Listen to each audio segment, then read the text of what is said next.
when I lose interest for a certain company, I have learned to start to see that as maybe something could be going on here. You have to look at the numbers, you have to look at the story and the future, etc. But when I look back, I was more right than wrong when I applied that. Do you recognize that? The issue with electric cars today is that they probably have taken the market share they're going to take today's technology. And what I mean by this, because what happens today is basically people like me, first adopters, already bought the car. Most other people, they still struggle basically with three things: the size of the battery, the speed of charging, and the quality of the charging infrastructure. Can you tell me about the things that you have probably learned a lot over the years from other people coming to Vail? You feel like you can almost run a business. And sometimes, like I see value investors feel like start giving CEOs advice. How do you think about looking at the future and your own business, and Jonah in this case doing the same thing? How do you think about that? I, honest to God, bought a stock because I thought, and I knew the guy who was running it was a crook. Welcome to Multibagger Nuggets, where we talk about investing in stocks.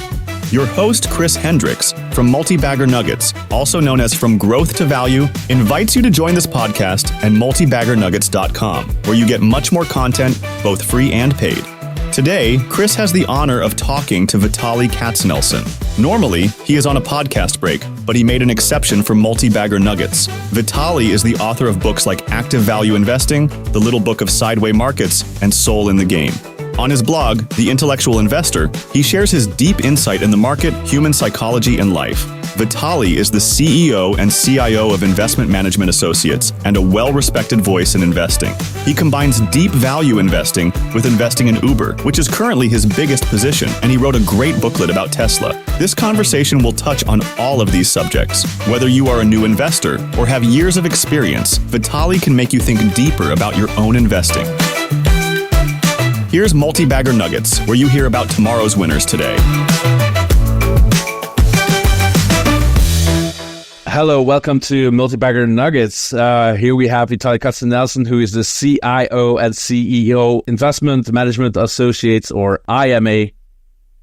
He's a very well-respected voice in investing, of course, and he has written several books, like Active Value Investing, The Little Book of Sideway Markets, a booklet about Tesla, and his most recent book, which I loved, Soul in the Game.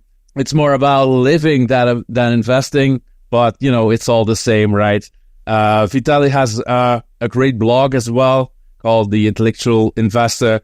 And whether you are a seasoned investor or just starting out, I think you will love this conversation, because I know I have done that several times before. Vitaliy is always great to listen to. Welcome to Multibagger Nuggets, Vitaliy. Grace, it's my pleasure. Looking forward to our conversation.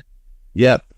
All right, so let's dive right in. And the first thing I want to talk about is your background. So you are 18 years old.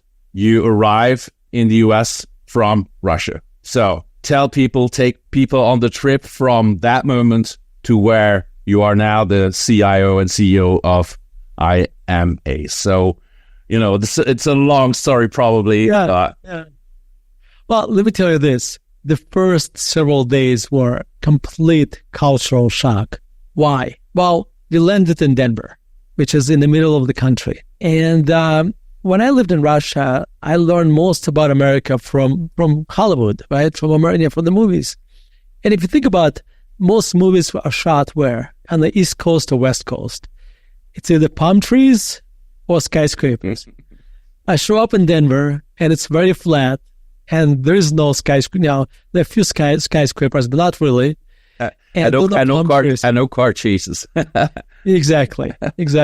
And so that was the first kind of shock. It's very different than America I have pictured. But also, what's kind of interesting was when I grew up in Russia, I'm going to say it slightly differently.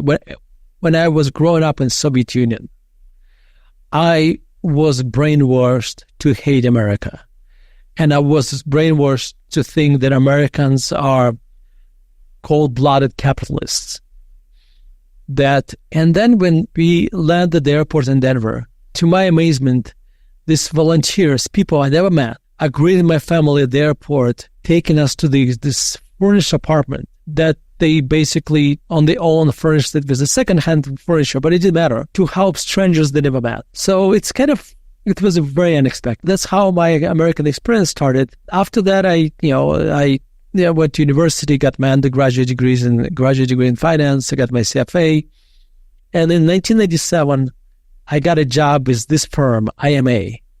And I was still finishing my undergraduate degree.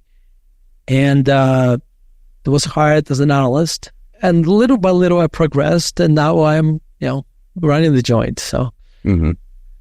I remember that you wrote on your blog, I think it was, a few years ago when it was, it was the anniversary of 30 years of coming, of arriving, that you wrote, I heard an ad on the radio and I can understand everything. Do you remember what the ad was about? No, I couldn't remember the ad, but I remember driving. My father was driving to school, and we were listening to the radio. And I listened to the ad, and I remember I understood what it said. I don't remember the ad anymore, but and that was shocking, because when I actually studied English in Russia.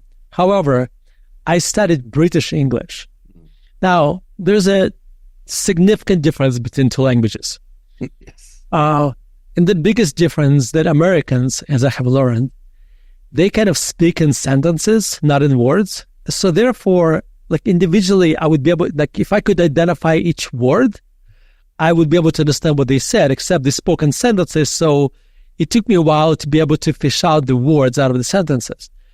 But that was a very, like this, it took me probably maybe 6 months, but that was such a incredible moment, like be able to understand on the radio what the advertisement was. That's it's taking me back on the memory lane. I can imagine. A few weeks ago in Multibagger Nuggets, we had Dave Ahern as a guest, and Dave is studying Portuguese to understand his fiancée, who is Brazilian. Now, we talked about it, that investing is more or less like learning a second language, in that sense that you have to learn a very complex system with rules which are not always applicable. And also there is a way of, like, if it's your second language, it's tough to, really get all the details right, which is also the case in investing. Do you agree with that? Do you disagree? Do you agree on certain points and disagree on other? I'm going to try to think and speak at the same time. Let's see how it goes. So, to be able to do investing, you have to learn accounting. And accounting is basically the language of finance. So that's the first language you have to learn. Then you have to learn investing. So you need to learn how to value companies. Okay, so I'm not sure it's a language, but at least that's a system. That's not a system you have to learn. You need to understand different frameworks. You need to understand the competitive advantage framework, the mode framework. You also need to become a student of human psychology. So I think it's, I guess learning accounting kind of makes it a second language. And then you have to learn many other things, kind of on top of that. So I can see, a parallel there for sure. Mm-hmm. And because of what you're saying now, I quite a few people in the last years in investing, and what I see is that their scope is broader than most other professions. And do you think that could be because you have to learn several systems? So you have to be, you have to be interested in accounting and also in psychology, for example. I think that has to do with that the companies are very different. Or, like one day, think about it as a generalist. One day you may be studying in Netflix. Another day you may be studying from a circle company. Another day you study in an oil company. So I think if you allow this, investing could take you in so many different industries, in so many different worlds, basically, right? So you have to have this kind of general curiosity. I think the kind of accounting is like table stakes. I mean, you should not be doing investing if you don't understand accounting, if you don't speak the language, But I think the variety of industries. So, well, think about this. You create a portfolio. Let's say it's going to have 25 stocks. So you're going to need to study probably, 15, 18 different industries. So that's why you need to become not an expert, but on a high level understand what are the key drivers in each business, each industry. Let me explain to you what investment hell looks like. Investment hell, when you have to specialize in one industry, and that industry, if it was a technology, I'm saying, okay, that's not so bad. But let's say you're like utility analyst, okay? All you do is just analyze utility stocks. That is like, you might as well do something else, I guess. That's to me, that's an investment hell. If I only had to do that. I totally understand, and I totally agree. And I think that in a way, we also follow our interests along our investment paths, and that probably brings us to styles of investing. Because I started out as actually a deep value investor. My first stock was some coal mine trading at a 3.8 PE. I will never forget. But I think that if you follow your interest, you end up in a certain style of investing.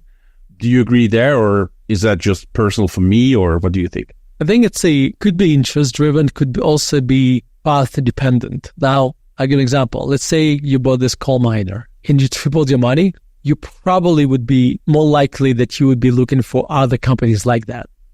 Now, if you bought the coal miner and you lost your shirt, you would be doing a lot of soul searches, thinking maybe I should not be buying this kind of stocks. So I think it's a very individual experience.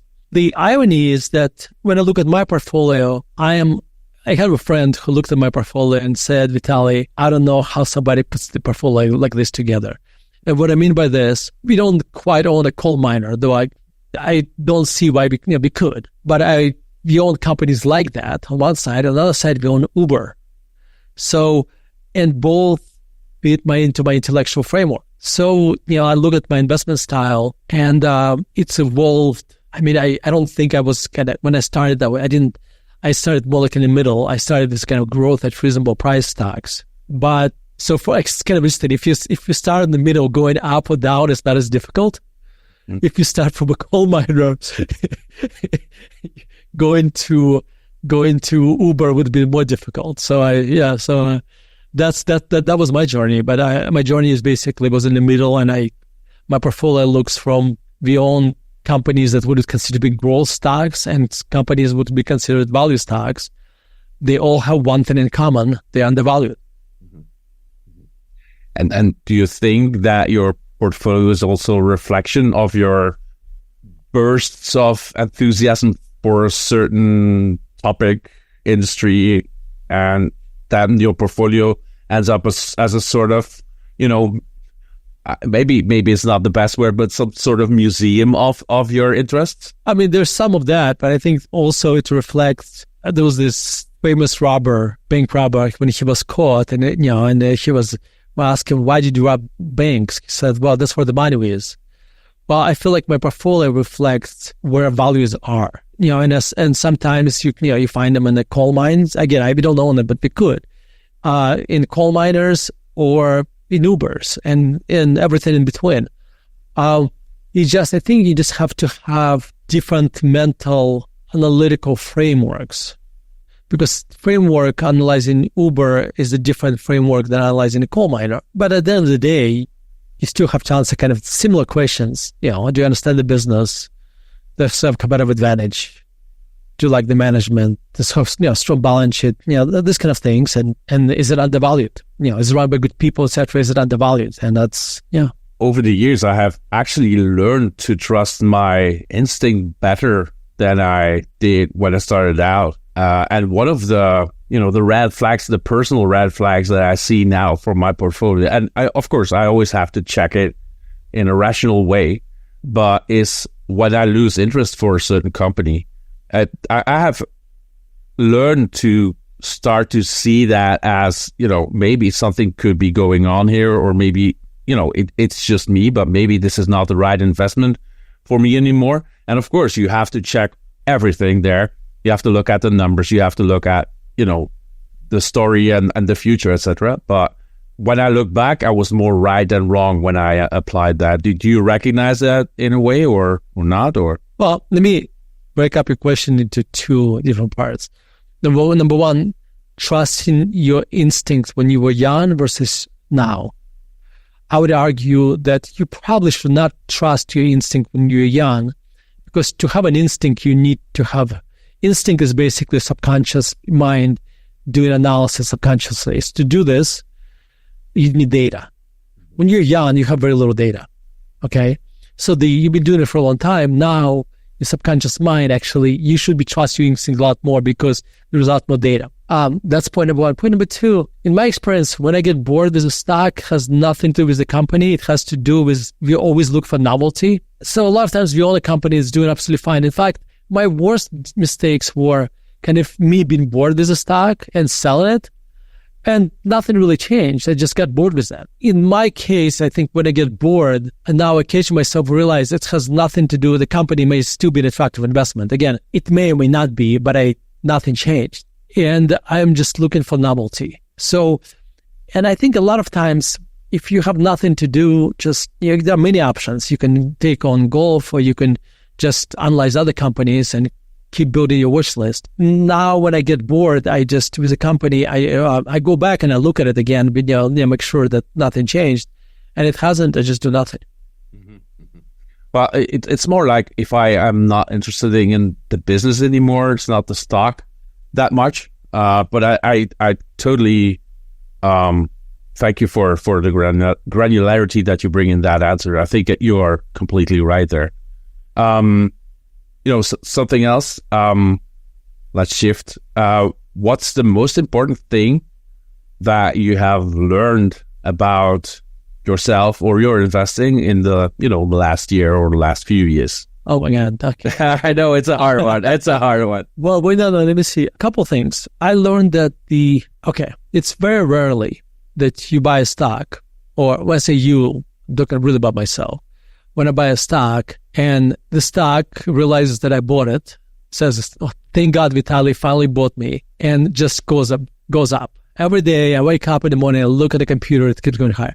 It just doesn't happen to me. So what usually happens, I buy a stock, it recognizes that I bought it, then declines 30%. So what I learned is that you need to be able to zoom out. If I look at some of my worst investments, some of my bad investment decisions, and they were actually not buying, they were actually decisions to sell, and to sell too soon. And it's when I bought the stock, it declined, it caused me to lose a lot of hair.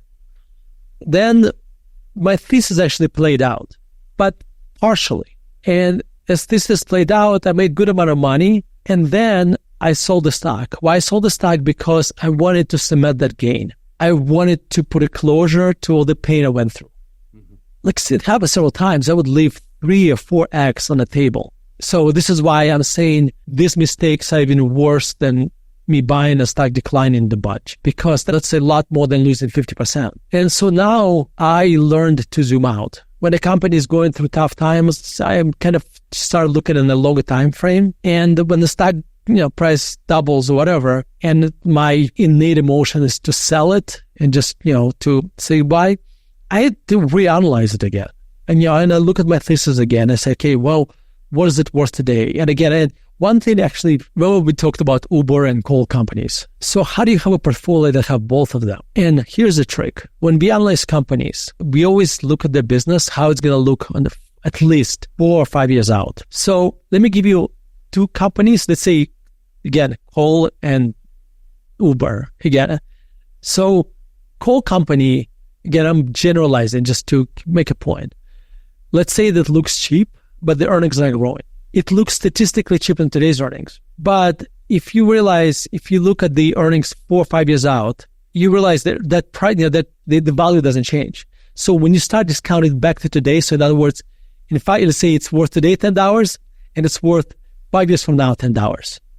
Okay, so therefore, when you start discounting that value $10 back to today, you realize, actually, I should not be buying it for more than $3 or $4. Okay, now that's a kind of your traditional kind of gram value stock. Now you look at Uber, it may look expensive at today's earnings, but as its revenues are growing, and margins expanding, you realize that earnings can actually skyrocket. And therefore, when you look at 5 years out, the stock is actually not that expensive, even if you discount it back. That's how you're able to own coal and kind of coal stocks and Uber stocks. And that's something I've learned not last year, but over the last decade. That's what allowed kind of mental flexibility to own both companies. Yep. I have to go to your booklet then about Tesla. You wrote it, I think, in 2018 when you bought a Tesla. That's right. Yeah. I read it and I loved it because in a way I hadn't associated you with Tesla, and it was like almost a love letter, for the product. And as far as I know, you never invested in it. Nope. Is that correct? That's right. How do you look back on that now? I would have made more money for my clients if I did, but I would not change a thing. Mm-hmm. So when you discuss Tesla or just Elon Musk, you have to accept paradox that you both gonna see positives and negatives. Tesla is kind of battleground stock. You have a lot of people who love it, a lot of people who hate it. And both sides agree on one thing: they don't like me. And the reason they don't like me because I'm neither bullish nor bearish. I'm seeing both sides. There's F. Scott Fitzgerald said something. The test of the man's intelligence is ability to hold two contradicting ideas. Yes. Opposing thoughts and ability, and still be able to function. Something along those lines. And that's what Tesla requires you to do. Mm-hmm. Especially when you talk about Elon Musk. So in French, they say les extrêmes se touchent, so the extremes touch each other. I think Elon Musk is. Oh, I like that. Is a great example there. I think Tesla made an incredible product, which I absolutely love, and we own two of them. But at the same, and I think electric car is the car of the future. Especially like when you go to Europe, you're amazed how many electric cars are out there, but though there's probably heavily subsidized. The issue is today. I'm going to fast forward to today about Tesla. Actually, not just Tesla, electric cars in general.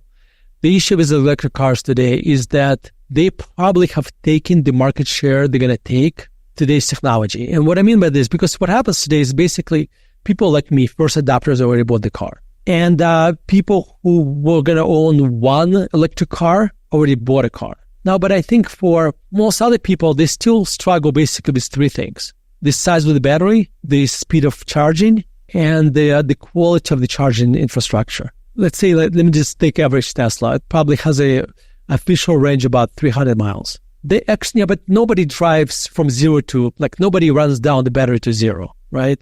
So it's more like 250. Then also, because you always want to have 30 to 50 miles left. But even then, when you're driving, if it's very hot outside or very cold outside, the range declines by a third. So it's really more like, 180, 150 to 200 mile range, really. And so people have the range anxiety because that's like a 300 mile range. Basically, everybody who were going to buy this car already bought it. Or people keep buying it. So it's going to be maybe 7 or 10 to 15% of the new cars sold for a long time.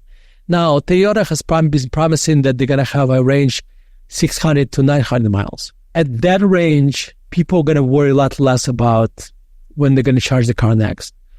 Also, the quality of the infrastructure in the US, and I'm speaking for the US, is kind of spotty.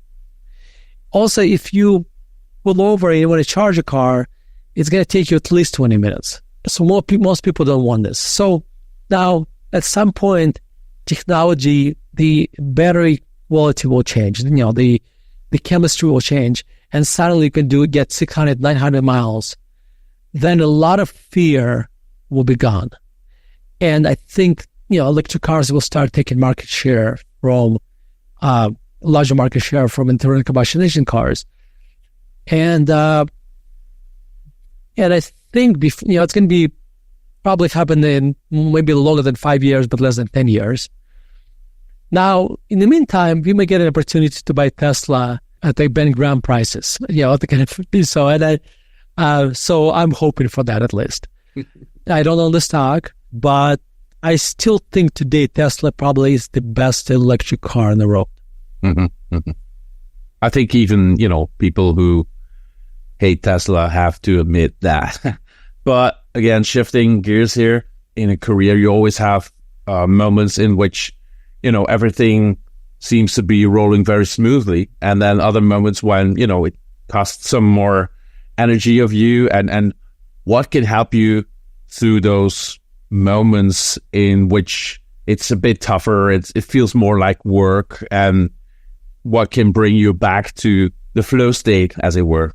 It's very difficult to answer this question in generalities. So let me try to go through different examples. Maybe that's going to be helpful. When I just deal with difficulties of life in general, I'll give you one example. I go on vacation.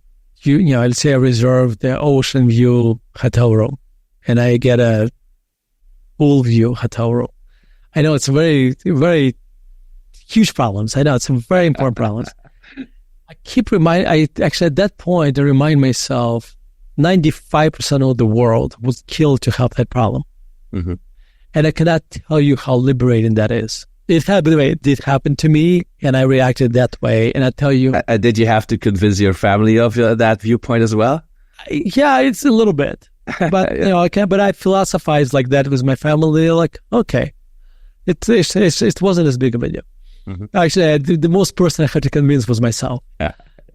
Then you have other situations, and you have these situations in life happening to your life all the time. You go to a grocery store, and the clerk may not be, pleasant and maybe rude, etc. And you just kind of remind yourself that this person may have a difficult day, and if you all do this, and you suddenly, what could have been you reframe it in a way, you start looking at that you actually, instead of being angry with this person, you feel sorry for them. So this is this would be reframing. As an investor, I went through patches of, everybody does, when you feel like a complete moron. Number one, when I go through patches of success, when I feel like I'm walking on water, I just try to remember that. I try to bottle it up because I'll need that at some point. In fact, I remind my clients that, to remember, I was not always a moron. That's number one. Number two, I have a negative visualization ahead of time that I tell myself, do I really expect to be an investor and not to have difficult moments investing? Of course not. So when they come to me, I already kind of pre-vaccinated myself against them, not 100%, but when I go through them, I just remind myself that this doesn't last forever. At some point, it will end. And I'm not as dumb as I feel at that point in time. So I kind of go through this kind of mental gymnastics and ahead of time and during that time. Mm-hmm. What feeds you? So I mean, if you read Soul in the Game, you see that you have like I already mentioned, a very broad scope and many things that interested you. But what do you think feeds you in your human being, in being a human, and also in being an investor? Outside of my family and kids, etc., and my friends, I do two activities. And I'm going to mention them in the order of the day. I write, I invest. Mm-hmm. The reason I say in the order of the day, because I wake up in the morning and the first thing I write. And then after this, I'm done writing, I go to work. I love the flow state, but I have a flow state in each one of them. I love when I wake up in the morning, I pick up my laptop, put my headphones on, and it's just the sentences are flowing, and I keep coming up with new ideas. I learn new things. I love that. I also love this when it happens to me when I do investing. And I cannot tell you how much I loved working on Tesla. Mm-hmm. Because I was learning so much. I think my brain needs to be learning all the time for me to have a meaning, for me to be happy. Mm-hmm. So if I can get that, if I can get enough learning, done, I think I'm happy. I totally recognize that. I totally do. A small detail that you mentioned, you put on your headphones. Is that noise canceling, or is it classical music, or is it anything else, or? It's a combination of those two. Yeah, so I have noise canceling headphones that play classical music. So in honesty, in the morning, like it's 5:00 in the morning, so I don't really need. There is no noise to cancel because everybody's asleep. But I put headphones on, and then I hit classical music, and it just puts me into this kind of. It blocks out the world, the outside world, and I just focus on writing. Yeah. I mean, I do the same, sometimes as well. You create your own cocoon, even if it's quiet. You create your own cocoon of coziness, as it were. So. Absolutely. Are there people that can, professionally, so people that surround you that do the same thing as you, so investors that can really, push you forward, make you look at other things from another perspective, maybe? So I'm going to break up the answer into two groups, well-known people and friends. Almost try to have a conversation without mentioning Buffett, but it's difficult. But, obviously, the Buffett, Seth Klarman, David Einhorn, Charlie Munger, all these people I'm Bill Ackman for this, as well. When I listen to them, I learn something new all the time. And sure, there are I'm sure I made it 2/3 of other investors. But then I also have a lot of investment friends. And I try to, when I surround myself with people who would be thoughtful, who would challenge me. And so I learn as much from those people as I learn from, everybody else I mentioned. And I try mindfully to surround myself with people like that. The lessons that you hear from the friends, are they different than the lessons that you learn from, the famous investors? Or are they just the same lessons, phrased differently or made more personal because they're, in a personal context? Let me give you a couple examples. So I have a friend who understands unit economics of the business incredibly well. And he has this ability to take a business and kind of remove all the kind of fat around it and kind of see it can x-ray through the business to what matters. So I try to learn that from him. I have another friend who is obsessed about companies management. That's what he's focused on. And I try to, have another friend who does this incredible deep dives into businesses. When he learns, it's very similar when I did with my Tesla, but he does it all the time on this level. I have another friend who is extremely methodical in his investment process. I have another friend who is, when his stock is down 50%, and you talk to him about it, you hear zero negative emotions. He's very mathematical, very unemotional about it. So every friend like this, I notice these little nuances and I try to adapt them.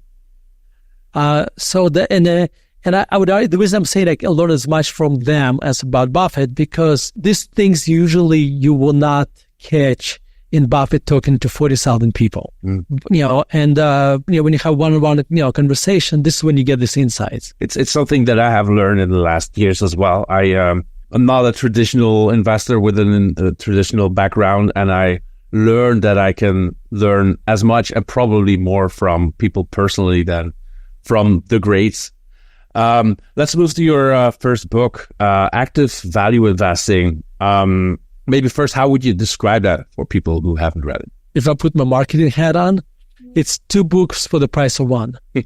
Because in the first part of the books give you the kind of very good overview of the stock market cycles. And the second part of the book is basically gives you a value investment strategy philosophy. There's a kind of a slightly more active twist to it for the environment where the markets kind of oscillate, don't go anywhere. And what has changed since then, and what, Actually, I think it's kind of funny. This book is more relevant today than it was when I wrote it, just because I think the markets are very expensive. And that's kind of the very important recipe to apply this book. Mm-hmm. So, and then the little book of Sideway markets? Actually, the little book of Sideway markets is actually kind of it's the active value investing, simplified for your neighborhood dentist. Yeah. And what I mean by this, it's so Wiley has a series of books called The Little Books of. Yes. Great series. Yeah, I'll give you one example. So there's James Montier has a book called Behavioral Investing. And that book is like 500 pages. It's a wonderful book, but it's 500 pages. Mm-hmm. And then he wrote the little book of behavioral investing, and it's absolutely wonderful. I would argue that my little book is much better than my active value investing book. My little book is a better book because I had this opportunity to take active value investing book and basically remove things that probably 80% of my readers would not care about and focus just on essentials. Also, I had to bring it down from a kind of your level to a level kind of your dentist. Somebody who is smart, sophisticated, but not kind of a civilian, kind of a civilian when it comes to investing. Now, there is no way I could have written a little book without writing active value investing.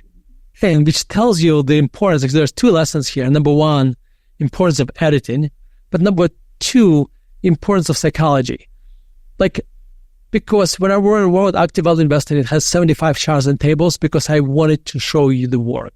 When I was writing the little book, I didn't kind of refer to ideas, but I didn't have to show the work because already psychologically, I knew that if somebody's going to push me on this, I'd tell them, just go look at the active value investing. The irony of this, nobody ever pushed me on the work.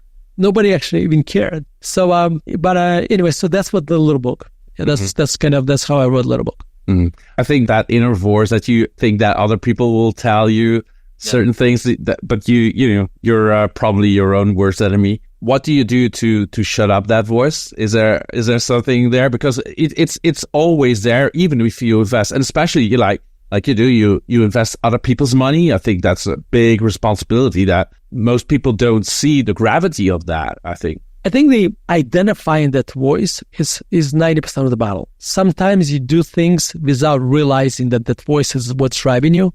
Once you identify that voice, then by identifying, you can already now you can quiet it. So being mindful, being present. And this way, I think meditation could be very useful. When you hear this voice, kind of address it and you say, well, anybody actually care about this? By the way, I could have argued if somebody, let's say, I was going to write the little book and I was concerned that people will question me about the data, I could have literally just put charts and tables in a separate PDF and put them on a website. I didn't have to put them into the book.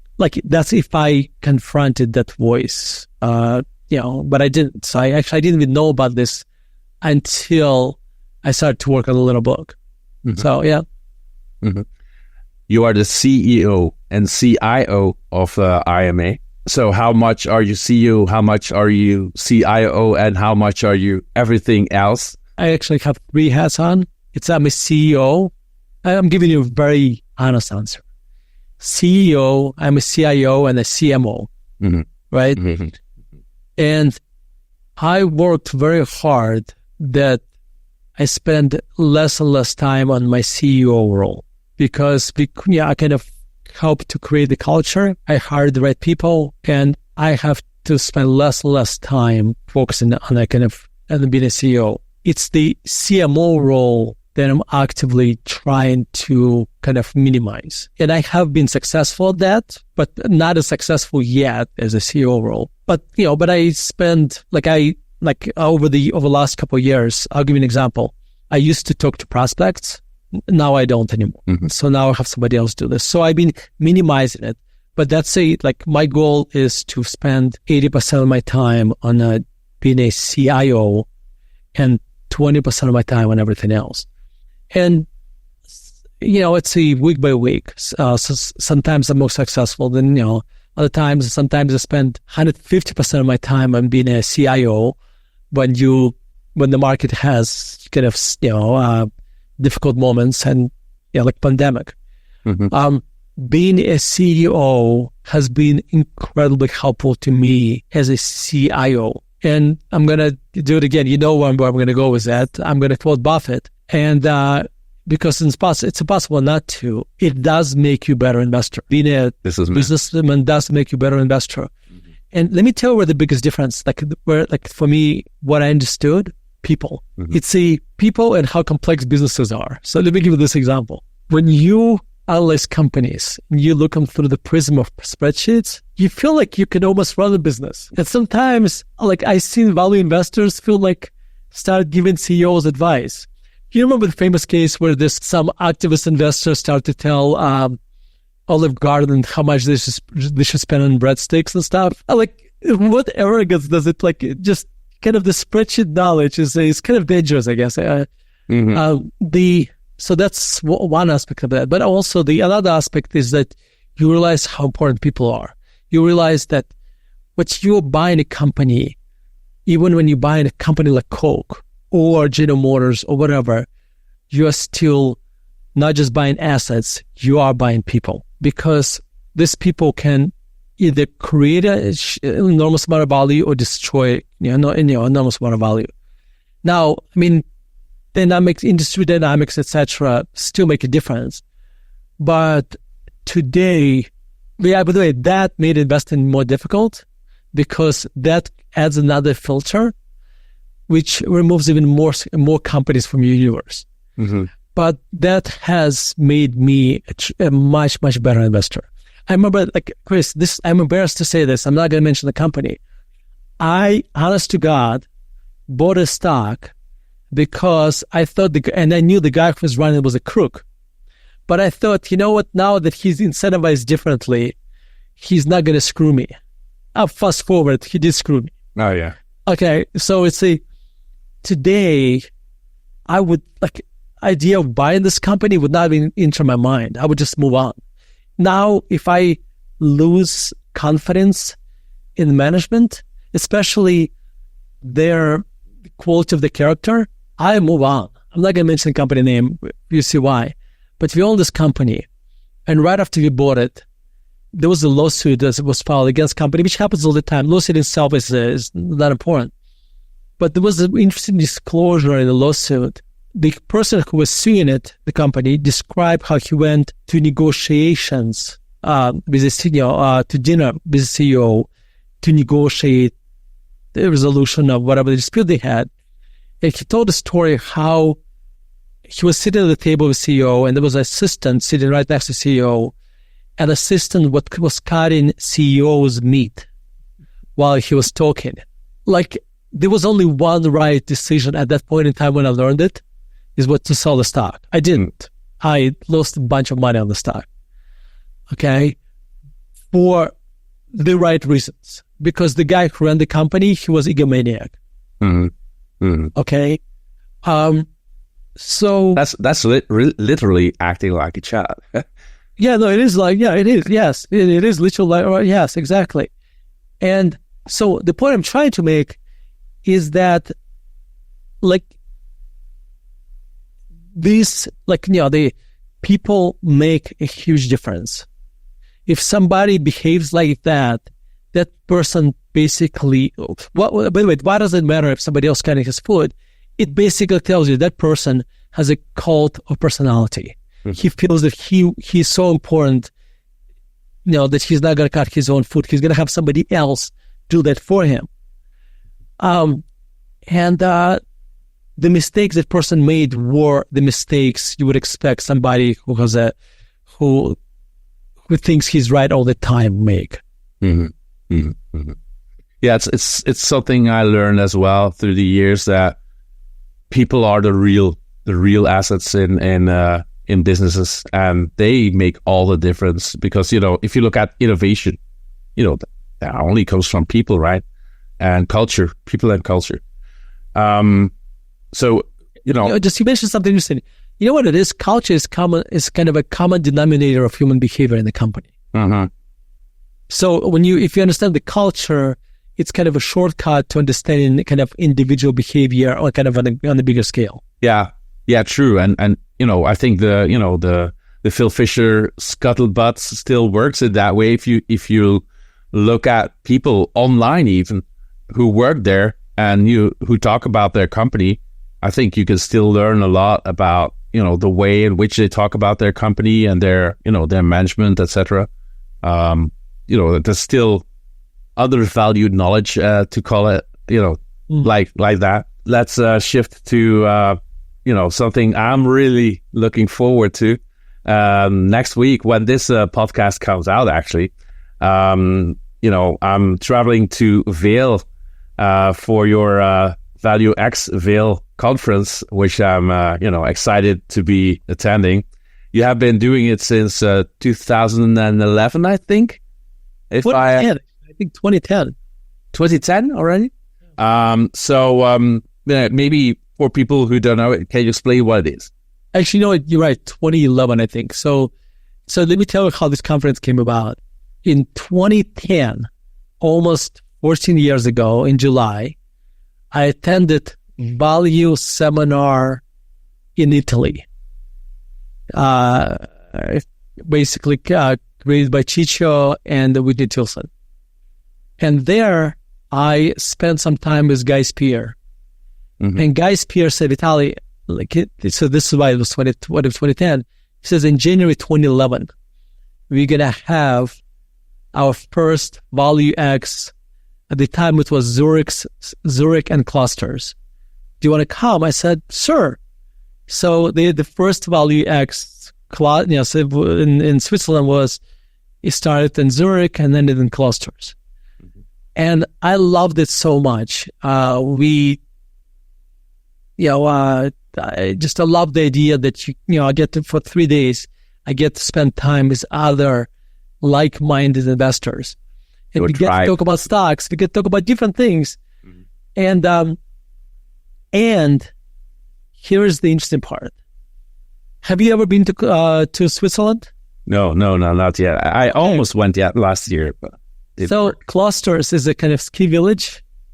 It's right on the other side of Davos. It actually shares the mountain with Davos. And Clusters is kind of 500 years old, so there is no master planning that was happening at Clusters. Vail is located literally 100 miles away from Denver, where I sit right now. And it's 56 years old, maybe a little bit older. And it's a master planned Switzerland. It's a kind of the Disney world of Switzerland, because you see this, when you come to Vail, it looks just like Switzerland, except everything is neatly organized and packed, etc. It looks a lot more like Zurich, actually. In summer, I attended Value X clusters in January 2011, and June that year we organized our first Value X Vail, and it was absolutely incredible experience. And I tell you this, a good number of my friends, investment friends I have today, are the people I met at that conference. Mm-hmm. And we've been friends for 14 years. And so when I go to Vail, it's all it is, just a reunion of friends. And I keep the conference. So this IMA is not in the conference business, so we don't make any money on this. We just organize it. But one thing I do, I keep the conference intentionally small, with capped at 40 people. And there is this is kind of interesting. I'm not going to take credit for this. We were forced to do this because the venues where we do most of the events are really they max out at 40 people. But then I used to think this is a bug, but that is actually the feature of the conference. Mm-hmm. Because what happens is that when you're capped at 40 people, you have to emphasize quality. And it's quality, not just a quality of a character, somebody I really actually want to spend time with, and a quality of a person as an investor. And to me, both important. Mm-hmm. And so therefore, it's kind of limited. And also, when you have a smaller conference, you actually going to have a chance to spend time with a lot of, talking to a lot of people. One last feature, and this is what Guy Spear did at Clusters. Everybody who attends should be willing to present. So this is not like your traditional conference where you go and it's 300 people and there's 10 or 15 presenters and they're the stars and, you are the audience.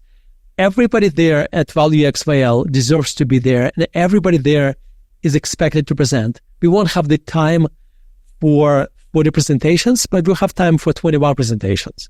And over time, as people keep coming back, everybody ends up presenting anyway. So that's a Value X Vail. By the way, I'm so excited that you're coming. Oh, me too. Me too. I'm looking so forward to it. It's it's Christmas in June. It is. So can you tell me about the things that you have learned? You have probably learned a lot over the years from other people coming to Vail. Some things that jump out that come to your mind first now? It's kind of funny. I already told you those things because a lot of those things I mentioned, what I learned from my friends, a lot of those that were the folks that I met at Vitaliy X Vail. So let me tell you a story. Jim Chanos, who is a very successful short seller, came to maybe 4 or 5 Vitaliy X's in the past. And I remember Jim and I found ourselves on the opposite side of a stock. Interesting. I was low on the Hewlett Packard and he was short the stock. And what I remember about this, how Jim and I talked about the company and how it wasn't Jim versus Vitaliy. It was 2 guys who tried to figure out the truth. And Seneca has this saying, time discovers truth. And if you think about it, that's really what we are trying to do, right? Jim was going to make money as a short seller on the stock if Hewlett Packard's earnings were going to be a lot lower. And I was going to make money on the stock if the earnings, in that case, actually just had to be just flat or got up a little. And that's the conversation we had. I was saying, well, this is what I think about the earnings, and this is where I think and actually it's kind of funny. I think Jim actually made money on the stock, and I made money on the stock. It just or different time frames. Mm-hmm.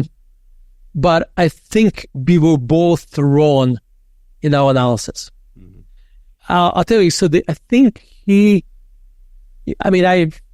again, this is a person of tremendous respect. So I think what he got wrong, Jim was very successful at shorting Kodak. And when he looked at Hewlett Packard, he saw that being a Kodak. And it wasn't. Because at the time, Hewlett Packard was threatened by iPads. I think part of Jim's thesis was that the Apple products will make Windows computers more or less obsolete. That didn't happen. Another part was printing business, and he was right about this, and I was wrong. I thought going back to PCs, I thought that the market may reset a little bit lower, and I wrote about this, but it's not in the terminal decline. It's it was to happen, but. When I was analyzing, I got that part right. What I got wrong was printing business, and at the time I forget the numbers now, but basically the good chunk for profitability came from inkjets, and I did not realize the impact of that. Mm-hmm. So because disclosures were not good, etc. Anyway, so I got some parts wrong. But overall, I think Jim ended up actually making money, and then he got out, and the stock, kind of fundamentals normalized, and I made money. Mm-hmm. So, but anyway, so the reason I'm bringing this up, because I wish when you talk about Tesla, I wish Tesla bulls and bears could have that kind of conversation. I wish actually anybody could have this conversation in our society, period, where you basically say, here's my assumptions. Here's where I think, here's assumptions I'm making, and let's see if I'm going to be right or wrong about them. Mm-hmm. And that's kind of, that's what I think this is what investing should be. Just, this is how, or any civil discussion should be. Yeah. You should be just looking for truth. By the way, this is why, and you are luckily far removed from this, but this is why you don't want to talk politics in the United States, because it's people talking past each other, and neither party wants to learn. Mm. So, this is why I don't talk politics. I think that second one is very important. I don't talk politics simply because I always say I've never seen a political discussion in which one of the two parties says at the end, you know what? You're right. I changed my mind. I never see that. While, I think in investing, it's so important to listen to the other side. And I've learned you can only learn from someone with another point of view, right? So that's why you should, this is the ideal situation that you just described with Jim Channel, so that you can have a civilized, discussion about a topic you disagree about, and then you can learn from each other. Absolutely. Because the funny part is this, he's going to be right or wrong, not because he heckled me or whatever. He's going to be right or wrong because what's going to happen to the company's business. Yep. And also, of course, as you already mentioned, people have different time frames in investing. So that also plays a huge role. Oh, absolutely. Absolutely. Mm-hmm. Let's go back to writing. You already talked about it a little bit. You just already said that you write every single day. Why do you do that? So I tell you a story. I was talking to a friend of mine, and she was saying, I don't know how you can write every single day. I wouldn't be able to do this. I said, do you work out every single day? She's like, yeah, I love working out. I wake up in the morning and I do like 40 minutes on the bike. I do this and this and this. And like I said, I think the guy was doing like 5 days a week or something, almost every day. I said, well, I could not do what you do. So I kind of answered the question, did I? Because I love this. I absolutely love waking up in the morning and writing. And this is like my peaceful time. It's not that my family is not peaceful, but everybody's asleep. So I have time to myself and just with my thoughts. And so this is why I do this. I mean, I'd argue that by writing, what is writing is, it's really just focused thinking. Mm-hmm. That's all it is, right? You just sit in front of the computer and you think. And because you can't, write is one of those activities you can't be mindless and write. You have to be mindful and write.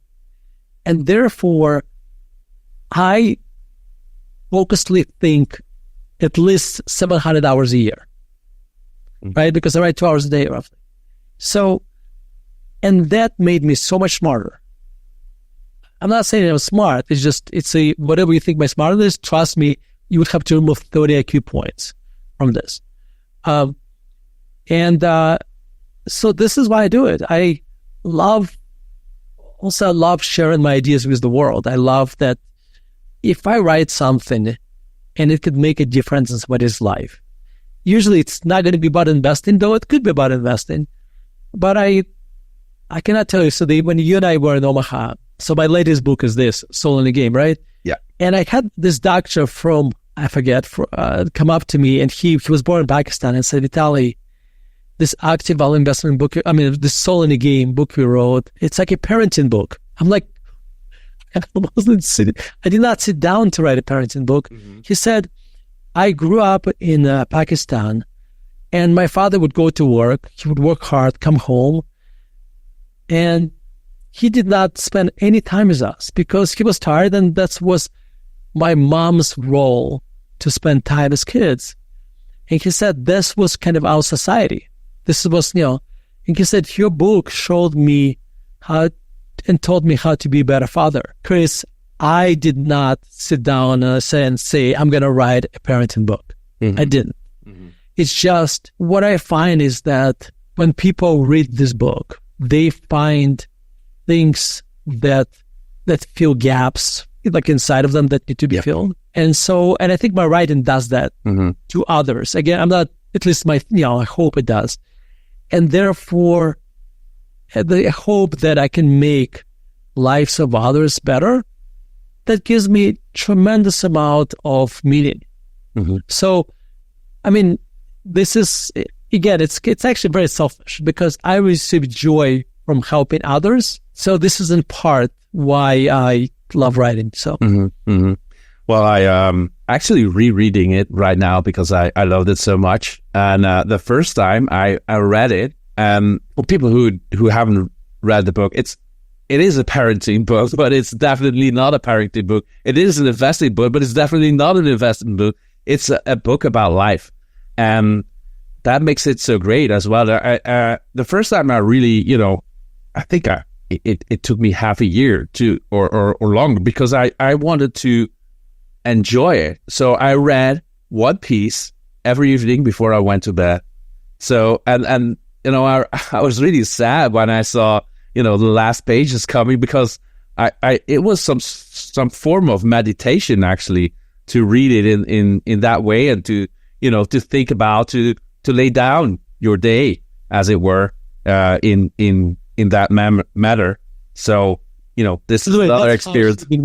That's how the book should have been read. Like ideally, you do, because I don't know, 75 chapters or so. I forget how many chapters that. It's ideally you would read one chapter a day and just think about it. Mm-hmm.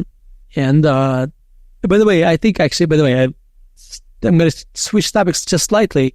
I think we should reread books, not all books, some books. And I think because what happens is that I think maybe 2 or 3 reasons for that. Number one, when you read it the first time, you probably, when I say you, I'm talking about myself. When I read the first time, I probably read it faster, because there's a certain amount of curiosity, and I probably miss some details. So when I read it the second time, I will kind of already know how the chapter will end. So I think I am more mindful and more present, and therefore I would see things I missed the first time. That's number one. Number two, when you read it again, it's a different you who is reading the book, because you are now a person who has new experiences. And therefore, yes, legally it's the same first name and last name, but it's inside of you. You changed. Your experiences change you. Like the pains and joys in life change you. And therefore, when you read it, you suddenly start seeing things you did not see before or relate to. So I am a big believer in rereading good books. For me, the reason why I started rereading it is actually because I met Jonah and Hannah in Omaha. So that's, for people who don't know, that those are the 2 oldest children of Vitaliy. And I talked to them for a very long time. I don't remember, an hour and a half or so. They are fantastic. And I asked them, how is it to be in a book of your father? And they said, it was Jonah who said, it's actually very accurately painful. Jonah said, somebody asked him this question several times, and every single time he gives a different answer. Every single time the answer is correct. Mm-hmm. He says, it's kind of somebody else. Somebody says, it's undeserved pain. That's another answer. But last time he answered it, and he said, and it really made me think about this, he said, it makes him being a better person. Mm-hmm.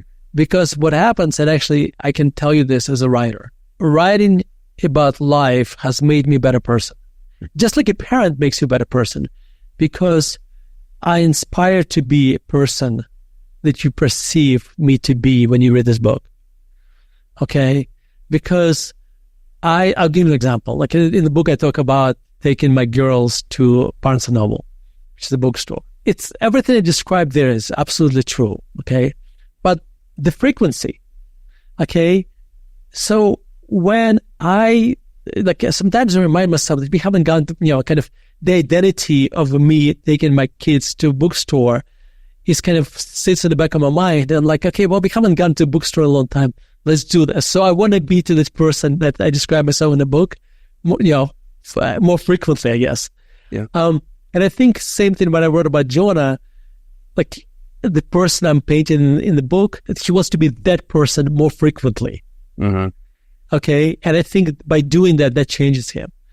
So this is, by the way, there's young people ask me about life advice. I tell them, write. You have to write. You may, you probably want to work out too, but though I'm not the person to provide that advice. But I'm silent here. I will say nothing. Yeah. I think if you see me, you can guess which of the 2 I do most. but I think the writing is if you create a habit of writing, it could be a life-changing event for you. It was for me, for sure. Mm-hmm. I talked to Jonah, and he writes every day as well now. And are you allowed to read what he writes?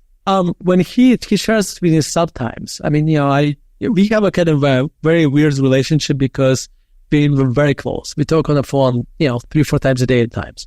Mm-hmm. So when I write something and I'm like, have this aha moment, I share it the same.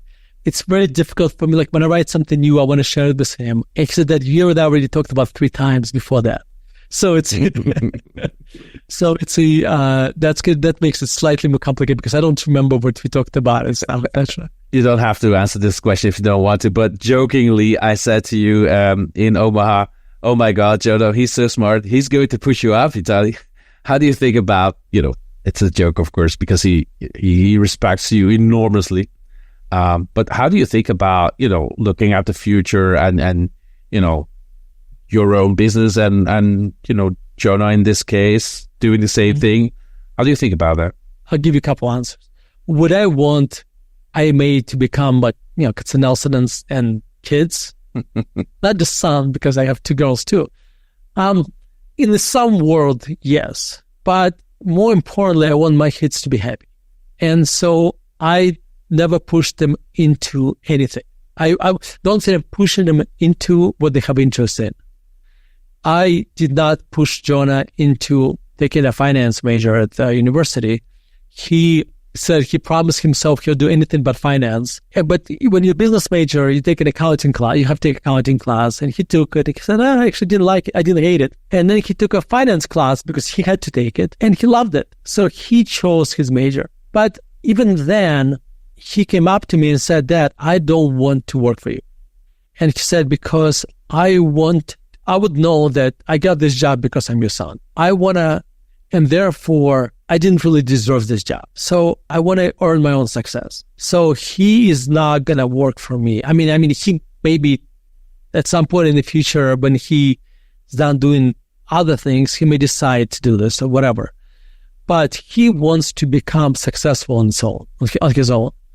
And I really respect that. And I'm not pushing him to do anything else. I want him to become, because at the end of the day, like, you have kids and you want them to be happy. Trying to make yourself happy but making them miserable, that's not what I want. I want him to be happy. And by the way, one thing is kind of in Omaha, I thought your question was, what did you ask, if your father is weird, or what was the question? Well, I said, if you look at the history, the best CEOs and the best investors are often outsiders. So it would be an interesting question for Jonah and Hannah if your father is an outsider. And they answered that question hilariously. It was so funny, and it also showed how smart and funny they are. Well, you're very kind. Yeah, but it's just true. They are fantastic children. So the last question to round this wonderful conversation up: how do you see your own future? I just hope I get to do what I'm doing today for a long, long, long time, and I really would not change a thing. I have the beauty of having a lot of C's to my title. I'm a chief of my own life. Mm-hmm. That's probably the most important part. And therefore, I get to create a day I want, create a life I want. I get to do what I want. And that is probably the most important part for me, is that I have a control over what I do. I get to, the things that come my way that I don't like doing, where I add very little value, I just delegate them, or, that's the beauty of my life. So when you hear people talk about retirement, I'm kind of already retired in the sense I do what I love. I don't work. I mean, I just, so why would I ever retire? And that's kind of... Yeah, I mean, Charlie Munger was my hero for many reasons, but one of them is that, you just saw how much he enjoyed himself being in front of 40,000 people at the age of 99. So I think that is a great example. There was a guy on Twitter, and I forget his handle. he specializes in the strip malls or something. He's special, and he got to meet Charlie Munger maybe 6 months before he died. And he talked about his experience meeting Charlie Munger. So this is the guy, the Charlie Munger at that point is like 99.4 years old or something. And he had as much interest in life as if he was 30 years younger. Mm-hmm. Mm-hmm. That is absolutely incredible. Yes. And so I wish myself to have the curiosity about life when I'm hopefully Charlie Munger's age. Mm-hmm. I think next to, of course, our genes, I think curiosity may actually be some really strange and unexpected potion that can, the elixir that brings us longevity, right? Well, Warren Buffett jokes that, Rose, who's the woman who who created the Nebraska Fund? Yeah, Mrs. B. Mrs. B, yeah. I forget the numbers, but Warren Buffett says, see, she worked until she was 97 or something, and then she retired. And 6 months later, she died. Well, so the lesson was not to retire. So that's... Yes, yes. And that's also what he said this year in Omaha, actually. Because I think many people thought he might retire, but it was clear that he wouldn't. It's a job, like investing is one of those jobs, where you get to learn every day, you get free coffee, and you don't have to do heavy lifting. So it's retire from what? Yes, true. Absolutely true. Absolutely true. Vitaliy, thank you very much from the bottom of my heart. This was a fantastic conversation.